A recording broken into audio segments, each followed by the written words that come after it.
Sorry if that felt a little bit janky there. I accidentally didn't have the background music set up correctly. Welcome to session 14 of the Book of Matthew. It is almost 8:15 here in this Monday evening. Kind of cold out all day, so that has given me lots of time to research. Yes, I said I would be, I said I was somewhat, disappointed isn't the right word. I said I wanted to do more research on the first couple verses, the first couple Beatitudes, and I did. So, we will be starting at the beginning of the Beatitudes again. Isn't this wonderful? If you haven't figured out yet, backtracking is going to be a pretty consistent theme of this series. So, yes, we will be starting back at the beginning of the Beatitudes. We'll probably do a quick rundown of the first few, and then get back to where we are supposed to be at least, which is, I believe, verse 7, I think, is where we left off. I'm not exactly sure.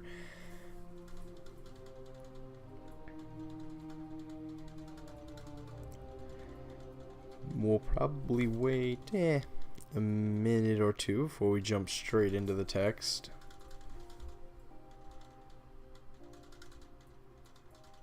By the way, something I've been wondering, how is the quality of the stream? Like, is it really choppy?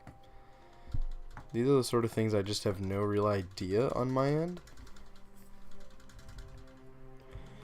So, if somebody is in the chat, yeah, let me know about that kind of thing, because I really cannot tell on my end.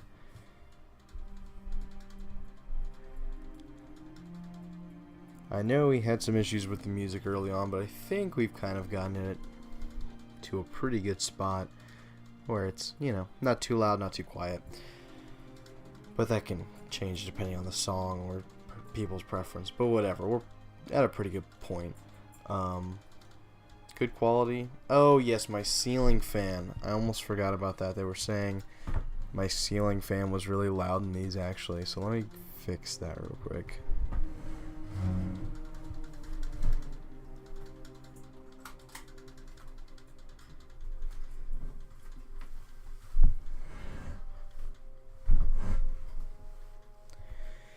It's funny, actually. I remember when I first started doing these, I had actually turned my fan off, I think, like, the first stream. And I remember there was a stream when I accidentally had my bedroom fan off, and I, ran over and turned it off.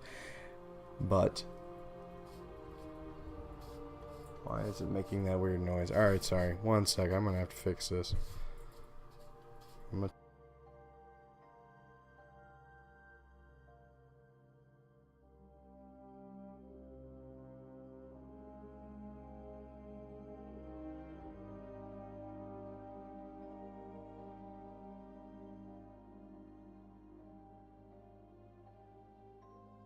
Okay.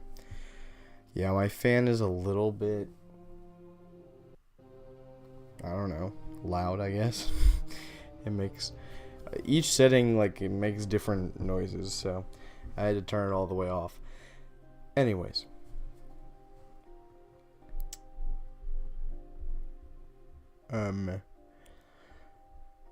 Okay, you made it.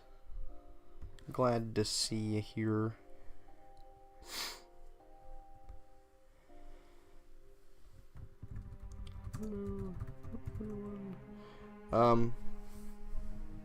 I'll go ahead and say, for anybody who's watching who doesn't normally attend these, that makes it sound so formal. It doesn't normally tune in. Oh, I spelled hello wrong. Please join the chat. We don't talk about too much in there, but it's fun.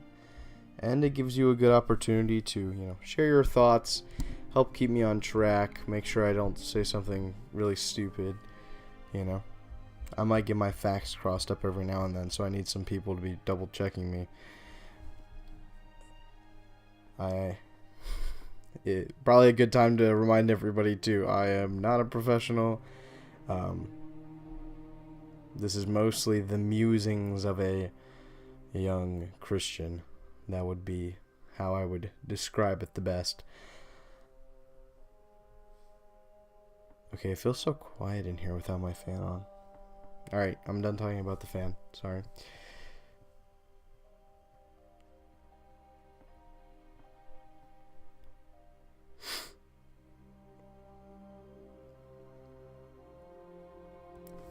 Oh no. Something. Okay.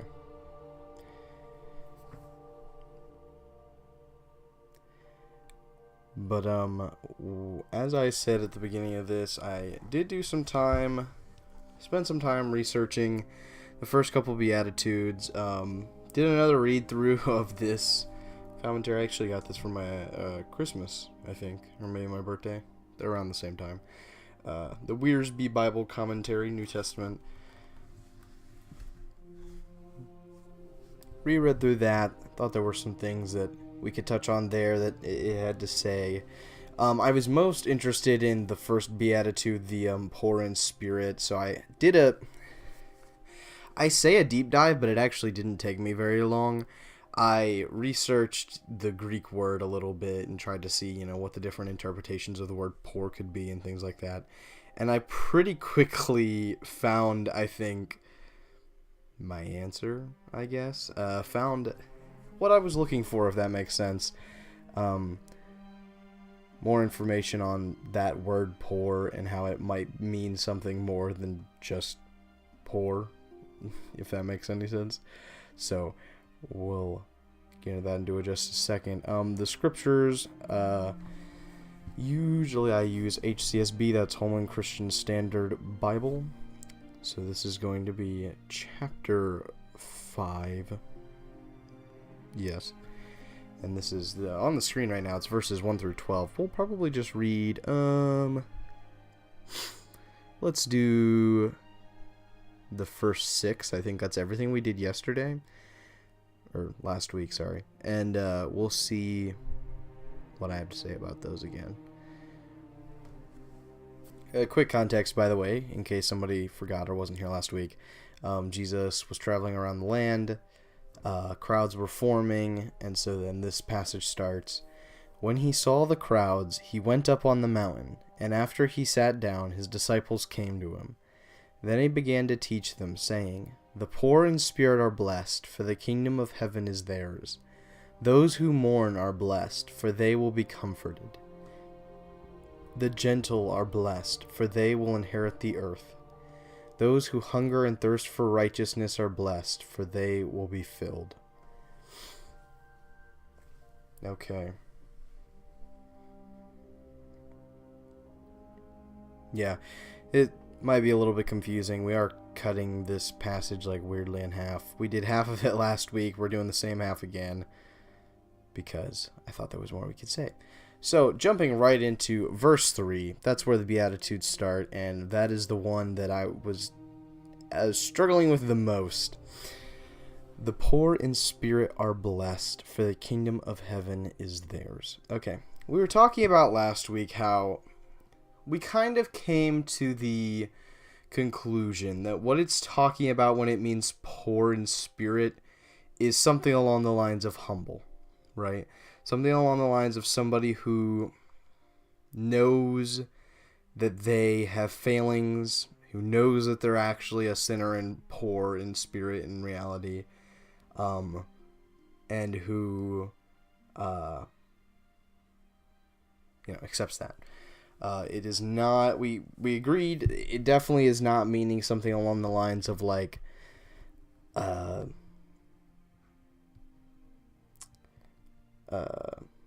something along the lines of like poor-spirited. So, like somebody who's just always a downer, because they're poor-spirited, And we also agreed it probably didn't mean poor in spirit as in like someone who just has no backbone, who never wants to do anything, that sort of thing. They just have no passion in their life. Which were two of the definitions we thought about. My question still was at the end of this, how exactly does poor in spirit mean something close to humble? Oh no, did my internet crash? I'm sorry guys, my computer is being very weird today. Is it still working? Maybe.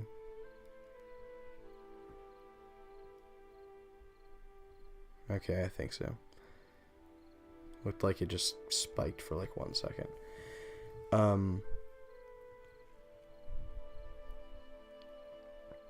So, looking at the word poor. The word spirit, we talked about that a lot already. There are kind of three definitions. One is like passion, like that's a spirited animal. The second is like your attitude, your emotions. So that's like, someone who's poor-spirited. They're just a downer. And the third one is something akin to your soul. And it's pretty clear that it's talking about the something akin to your soul one, most likely. So the word poor, in the Greek, it's actually, it's the plural form of the Greek word ptokos. Now let me try that again.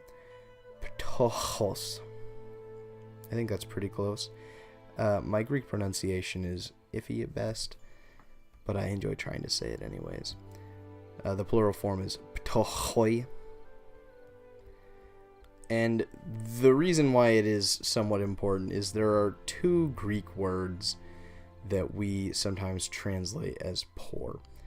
The first one is... trying to remember what the first one was, actually. Oh well. The first one pretty much has only one meaning, and it's a simple meaning. It just poor, someone who's, lacking in funds. You get the idea. The second one, the one used here, is much stronger. And it usually describes an absolute poverty, like a destitution, if that makes sense. Not someone who's just, I don't have as much money as some people, but someone who is genuinely broke, essentially. The word literally, the root, or the word it comes from, is a word meaning crouching or kneeling. And so a literal definition, a literal implication would be one who crouches, as in a beggar, right?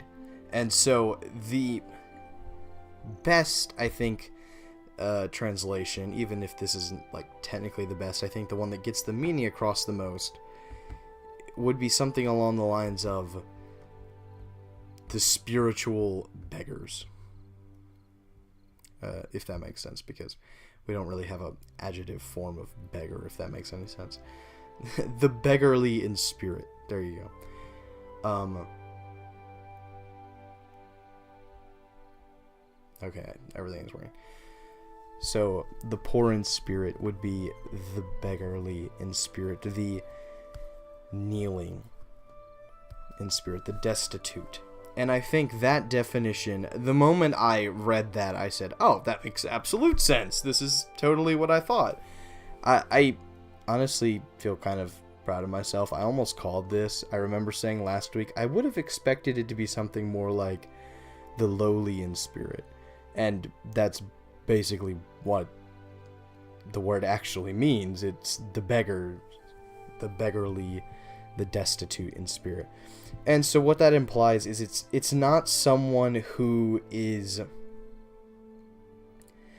It's not saying the poor in spirit are blessed, because let's be honest, every human is poor in spirit. That is one of, that's just sort of something that we have to come to terms with. We all sin, we all fall short. It's the beggars You know, the ones who are asking, who accept that they cannot do things on their own and beg for mercy and help, right?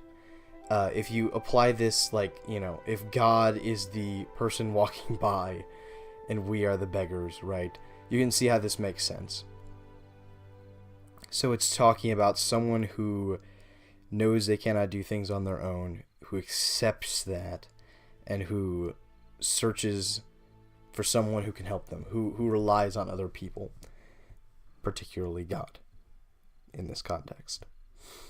So, in that way, I think the first beatitude makes a lot more sense, right?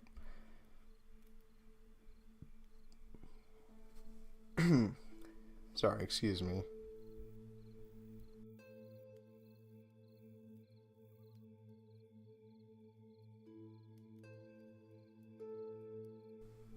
Moving on to the second beatitude, it is, those who mourn are blessed, for they will be comforted.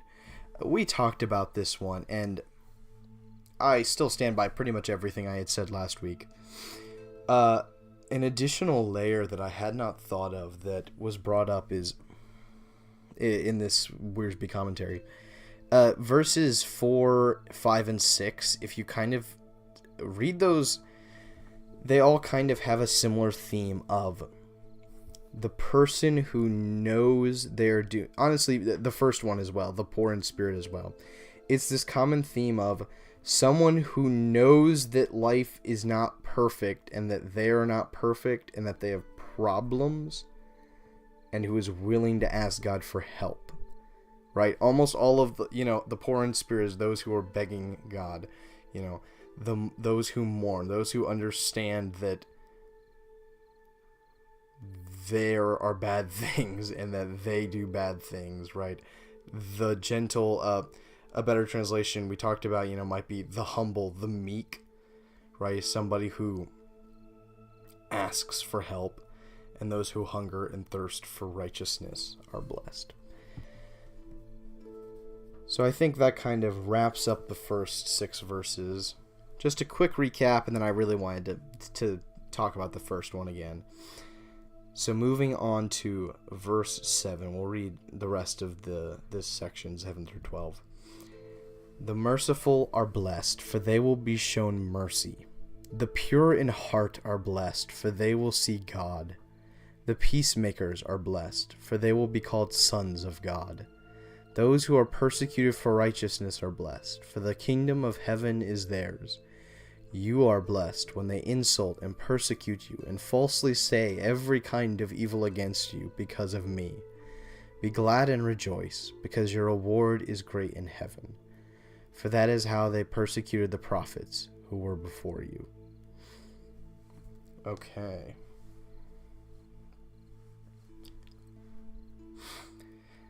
The first thing that sticks out to me, by the way, we're not going to go in order this time. It is interesting that the final one, he changes focus, essentially. Changes the object. All of these have been, this abstract person is blessed, right? Then we get to verse 11, it's suddenly, you are blessed, right? Why the sudden shift? I think there are a few reasons. I think the main one is that final beatitude applies to the people he's talking to, specifically, if that makes sense. He is saying, he's not, like, how would you even phrase that sentence otherwise? Those who are insulted and persecuted and have false kinds of evil said against them because of me are blessed. Like, that just doesn't roll off the tongue. It doesn't work. That's one reason. In the Greek it may work, though. But it also is that this,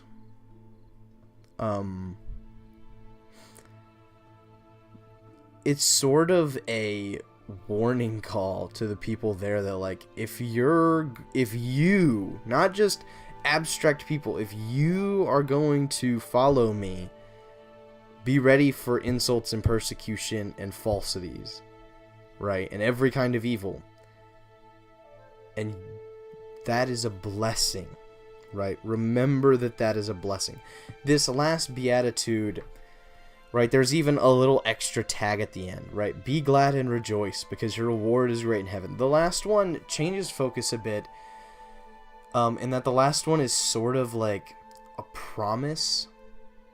All of them have been promises, but then the last one has like an additional warning and / or command added to it. Like, remember that even when you're going through persecution, that like the reward is great in heaven. Like, remember that you're actually blessed because of this happening to you.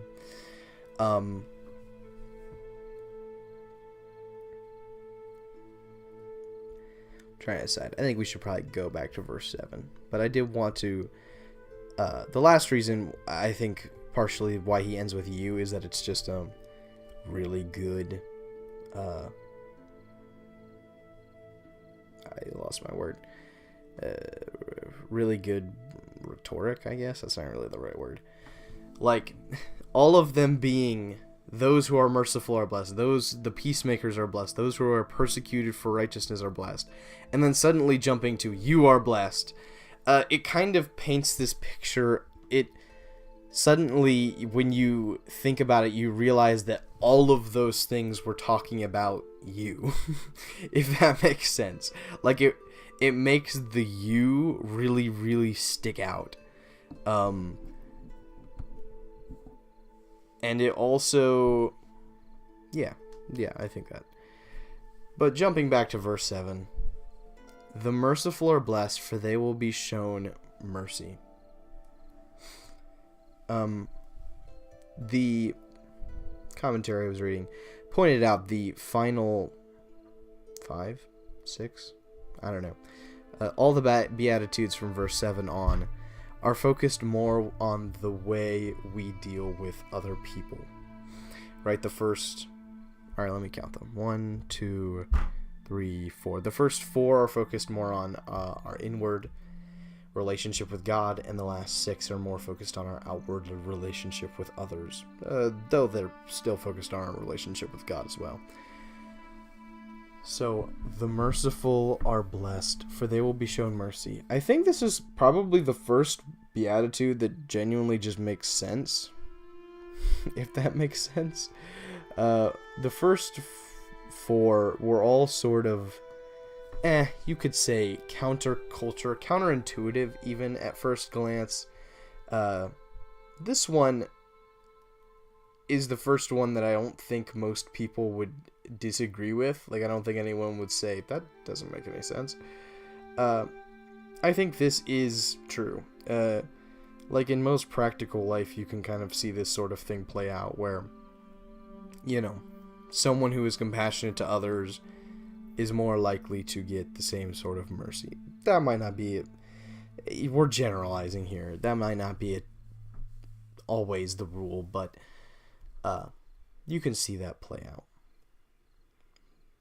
What he's really talking about, though, it is the same idea presented in the Lord's Prayer, right? Is forgive us our debts as we have forgiven our debtors.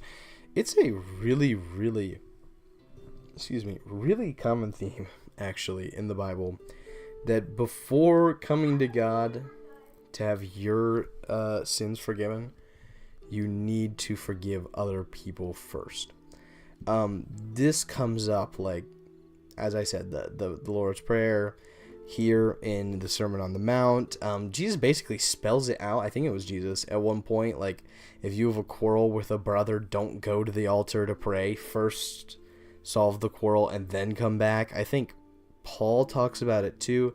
It is a really consistent theme. The question then is, why?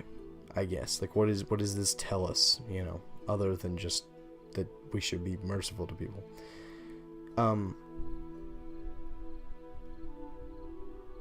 And I think that also has a pretty simple answer.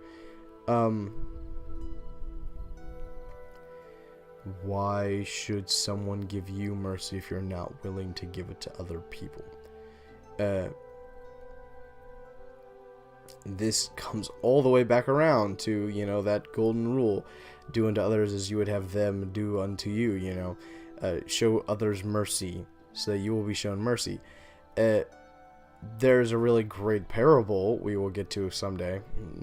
I'm not sure if it's in Matthew or not, that talks about this in detail, about the man who is forgiven a debt of millions of dollars and then basically beats up a fellow servant who owes him like $50. And it's this, maybe that might be $1,000, whatever. And it's this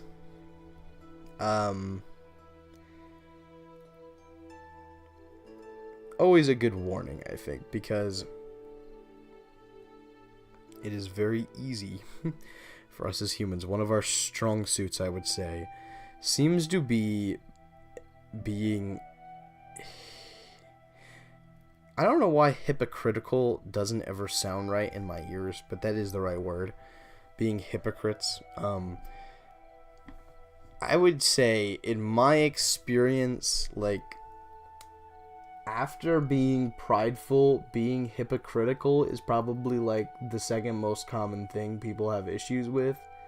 And if you think about it, being hypocritical is essentially just another form of being prideful. So it really comes back full circle. Almost everything is pride. Every time, like, literally almost every sin can go back to pride in some way. Not all of them, but almost all of them can. But this, it is the trap that the Pharisees had fallen into, right? The Pharisees did so many things right, but they were hypocrites, right? They thought they were so much better than they actually were, and they tried to lord that over other people. And so I guess, this one is always more of a warning, I think, than a promise. Unlike some of the other ones, It is a promise, but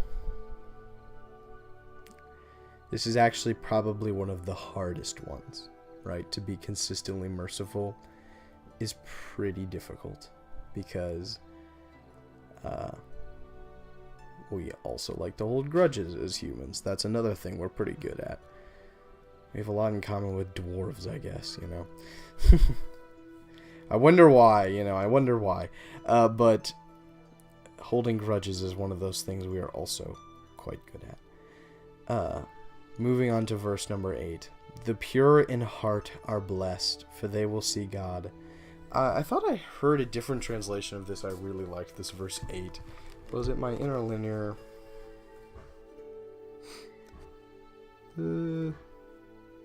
Blessed are the pure in heart, for they will see God. I guess it's the same. Okay.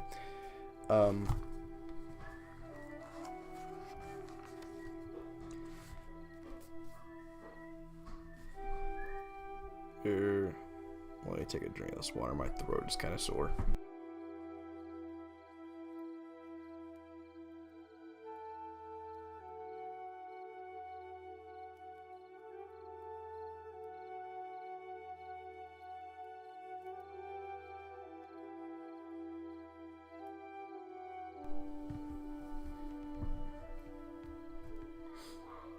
Alright, so the pure in heart are blessed, for they will see God. This one, almost all of these do make sense in some way. Okay, what am I trying to say here? All of these are kind of hard in that the people who would want the rewards for most of these Beatitudes, who would want those things, are the exact people who will struggle the most to achieve them. If you see what I mean. The people who will want to see God, I think I can think of a lot of scenarios in which people who want to see God are not very pure in heart. What do I mean by this? It's sort of this reminds me of Harry Potter. Okay, there is at the end of the first Harry Potter book, there is this mirror that will show you what it is you want to see the most. That's not exactly true. What your deepest desire is at that moment. Okay, it is used in this puzzle at the end of like this long trial, and it is what is guarding the Philosopher's Stone, the MacGuffin that they're trying to get. The bad guy is trying to get it. The good guys are trying to get it before him. Right? Set the stakes for you. The bad guy gets there first, but when he looks in the mirror, all that he sees is himself using the stone, because that's what he desires more than anything else, is to use the stone to get what he wants, which is in this case like eternal life, essentially. The good guy, on the other hand, when he walks into the room and looks in the mirror, what does he see? He sees himself find the stone and protect it, because that is what he desires most. He does not care to actually use it, he only cares to protect it. And it is actually really clever, by the way. I do enjoy the Harry Potter books. Not my favorite, but I do enjoy them. And I think this is a similar scenario where the majority, to actually see God, you have to be the sort of person who just wants to see God and not want it for like ulterior motives, if that makes sense. I feel like I might have gone on a really weird tangent there, but my head was just going to this idea of people wanting to see God for the wrong reasons, and I think all of these kind of are that sort of thing. You know, the kingdom of heaven belongs to the people who are willing to ask for help and who understand that they're actually lowly. You see what I mean? Like, the people who want the kingdom of heaven, who think they're going to get the kingdom of heaven, are the exact opposite. They're the people who are, you know, loud and proud and are striving for it with everything they have and are not asking for help. Those are the people you would think would reach the kingdom of heaven, but it's actually the beggars, right? And all of the Beatitudes sort of follow that theme. What does verse 8 tell us? What does the pure in heart mean? I think it's probably the one that number 8, the pure in heart, may be the one that, like, Christians today are lacking the most. I just said mercy was probably the hardest. And mercy is hard, but being actually pure in heart, like, you don't meet very many people who are just pure, who don't have ulterior motives, who aren't being selfish, who are just doing what they think is right because they think it's right. That's pretty rare to find. I think there is also something to purity. A lot of the time is connected with like, when someone's impure, a lot of the time it's like they're sexually impure. I don't necessarily think that's what he's talking about here. Usually, as I said, in the Bible, it would be like those who are sexually impure, if that makes sense. Or, so in this case, he would have said the pure sexually or something like that. That doesn't really make that much sense, but you get what I mean. The pure in heart is talking about the people whose hearts are just good. You know? Bringing to mind another verse, which I think we'll see before too long, when Jesus talks about, you know, what you put into your mouth, what's really in your heart is what will come out, you know. The pure in heart is someone who just has good things in their heart. Verse number 9, the peacemakers are blessed, for they will be called sons of God.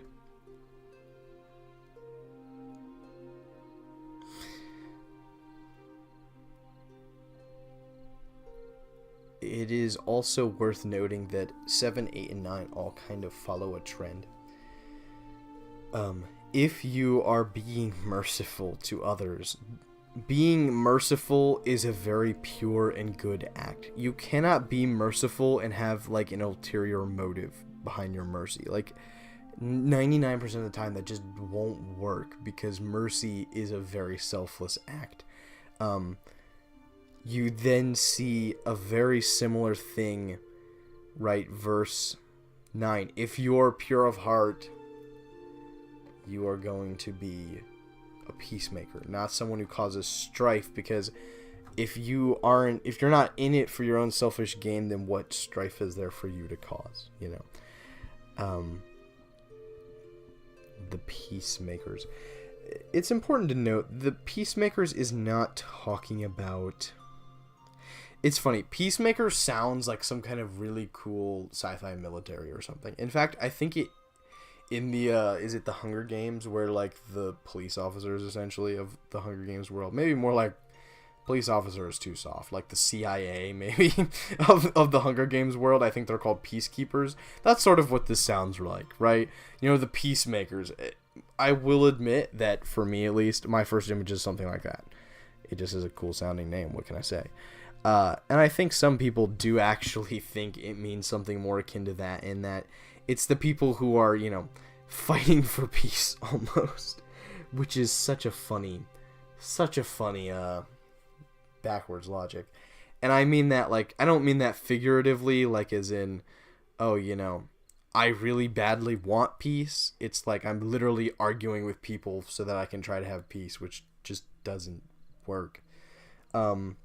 It's not also, this is also not, I don't think, a military term. Like a military idea or something like that. I don't think this is necessarily talking about, you know, oh, the people who don't go to war, or only go to war when it will give us world peace or something like that. It's not some big world ideal or something. It's, you know, the people who, when two others are arguing, they're the ones who know how to diffuse the situation. If sometimes that even just means walking away, right? It's those sort of people, the people who don't get in arguments very often. And when they do, they don't make it about themselves, and they don't make it a fight. For they will be called sons of God is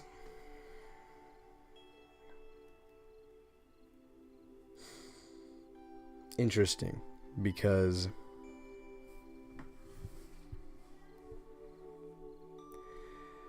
I guess let me think about this. This might be one of the first ones besides, okay, this one is another one where I'm not exactly sure how the second half really relates to the first half, because they almost all do, and so I usually want to try to see how they relate, because I think they pretty much all relate somehow.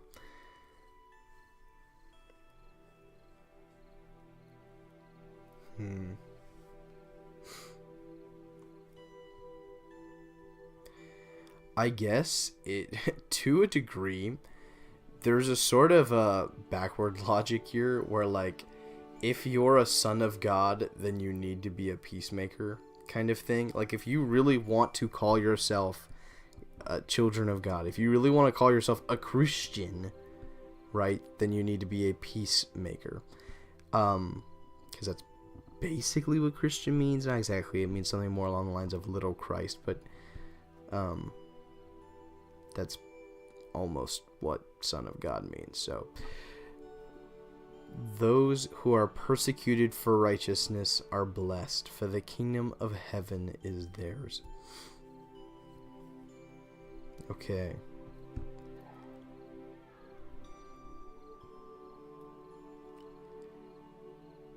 This one is interesting.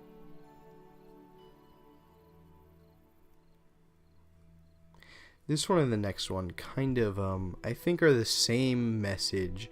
The second version of it is just the much stronger, more direct message with an added, like, warning and also command kind of in there. Those who are persecuted for righteousness are blessed, for the kingdom of heaven is theirs. This one is really a promise that do what is right no matter what other people tell you, no matter the cost, because that's what's right. And if you do that, the kingdom of heaven is yours. You are blessed when they insult and persecute you and falsely say every kind of evil against you because of me. Be glad and rejoice, because your reward is great in heaven, for that is how they persecuted the prophets who were before you.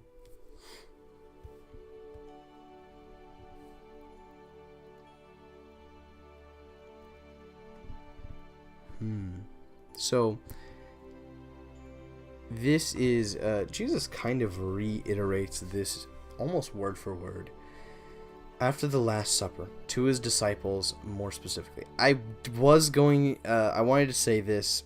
I do think another potential reason for the "you are blessed" is that there is maybe a way where you read this as Jesus sort of turning to his disciples and the people close to him and specifically telling them. Maybe he doesn't even have to turn, but this last one is almost like specifically pointed at the people who he knows are going to stick with him and are going to be persecuted because of it, right? You are blessed when. There is not a if they insult you and persecute you. It's not a it is a when they insult and persecute you, which is very disheartening, but also heartening, because we're blessed whenever that happens. So, it's an automatic blessing, basically. You are going to be blessed is one way you could read that sentence, and that would be kind of valid. You are blessed when they insult and persecute you, and falsely say every kind of evil against you because of me. Be glad and rejoice, because your reward is great in heaven. For that is how they persecuted the prophets who were before you.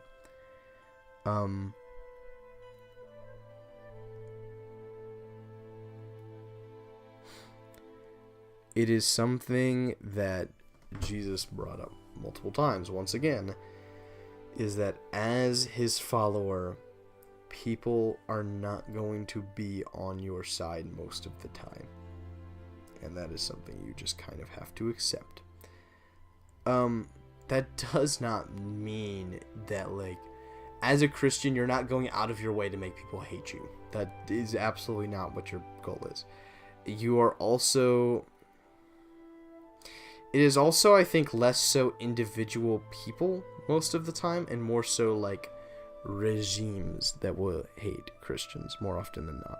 Even in Jesus' time, right, we see it's more it's the Sanhedrin that doesn't like Jesus. It's not this individual guy. That said, though, there will totally be people who just don't like Christians. In every day and age, you will find those people.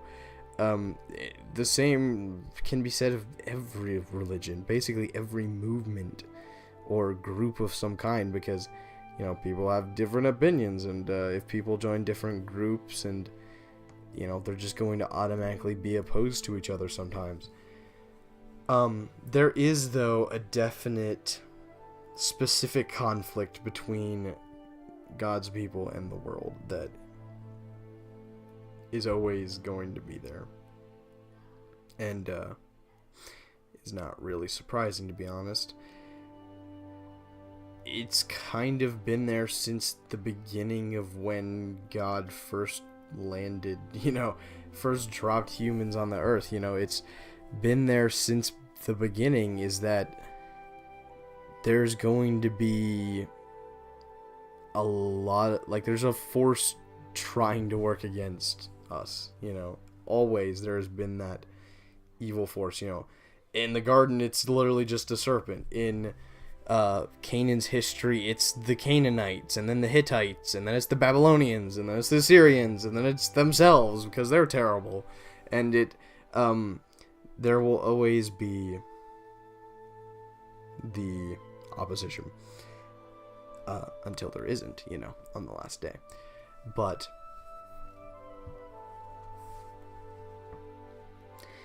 the promise there is that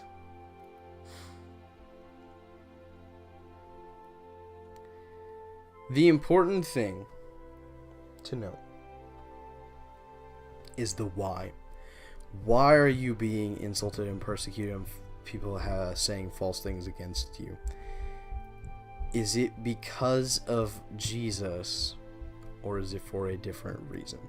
Why do I say this? Because I think there is sometimes a thing with Christians in that we can actually be somewhat antagonistic. Okay, some Christians, especially like in America, in that we can sometimes be antagonistic. And so sometimes I think people in the church are getting insulted and persecuted, not because of Jesus, but because, like, they're actually just not cool people to be around. Like, because they're just mean. Like, that definitely happens sometimes. And I think it's something important to remember. As I said at the beginning, the goal is not to be insulted and persecuted.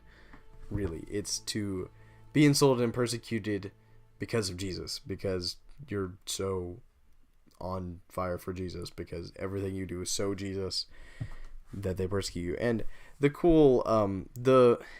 for that is how they persecuted the prophets who were before you. Really fascinating in that it draws this clear parallel, like it draws this line stretching thousands of years that suddenly connects us to the people sitting there listening to Jesus, to Elijah 1,000 years before that. In that you're like Elijah in a lot of ways is sort of what he's saying, right? Like, yes, he is comparing us to the prophets, because in a lot of ways that's who Christians are. We are God's voice and hands and feet in this day. And that's pretty much what the prophets were at that time. Alright. That's probably everything we are going to do for this one. We could start the next section, but I think that would be a little foolish. So, hope everybody enjoyed this one. I was very fascinated, at least, learning the different meanings of that word poor and exactly I won't say correct, the more specific definition was very interesting to me. And I think it made a lot more sense. Hopefully you feel the same way. I keep saying I want to start another podcast on this channel. I think I'm kind of at the point now where I'm like, okay, I actually need to start this because I'm kind of really wanting to do it right now. I will still need to put some thought into it, exactly how I want to do this. But, I do want to do another podcast. I really, really want to talk about Lord of the Rings and Way of the Kings. It just so happens, though, that I'm literally reading the Stormlight Archive, that's the series Way of Kings is in, series right now. Like, I've taken a pause, but like I literally just finished reading the first 4 books like this year, like this past like 4 months. And the Lord of the Rings, I've literally been listening to for like the past 2 years, 2 different podcasts about the Lord of the Rings, and listening to them reading through that. So it's kind of like, I really, really want to talk about those 2 books, but I also like kind of can't, because it's really hard to go from, listening to someone talking about Lord of the Rings, and then I go to talk about Lord of the Rings, and for the most part, I'm just saying the exact same things, because I haven't had time yet to reforge, to forget about some of what they said and come to my own conclusions again and things like that. And it also, like, it's just, because it's not my first time reading The Lord of the Rings, that also makes it a lot more difficult. It's like my 7th, so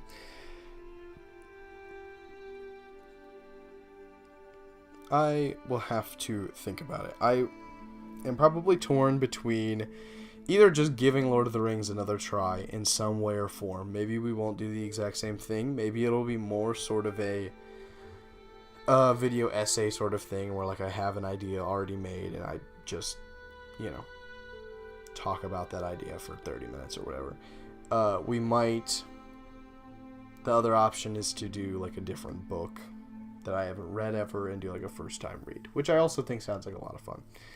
So I also genuinely kind of want to try like recording myself reading like as sort of like an audiobook. I'm going to think about how exactly I would do that. I don't know if that's something I would ever actually post, but fun little project for me at least. I will see you all in the next one. It is, been a good 50 minutes here. As I said just a couple minutes ago, I hope you all enjoyed this. If you would, like the video, try to watch all the way through. If you want to see the rest of my stuff when it comes out, subscribe. More so than anything else, just because it makes it more likely that YouTube will not throw my channel into like the bottom of oblivion where it never sees the light of day, if you get what I mean. The reason why I say watch till the end of the video, I think that's also kind of helpful, is that if like a bunch of people just start the video and don't actually watch it all, YouTube will get the idea that they don't like the video. So yeah, if you want, watch it all. I hope you enjoyed, and we will see you next week. Until then,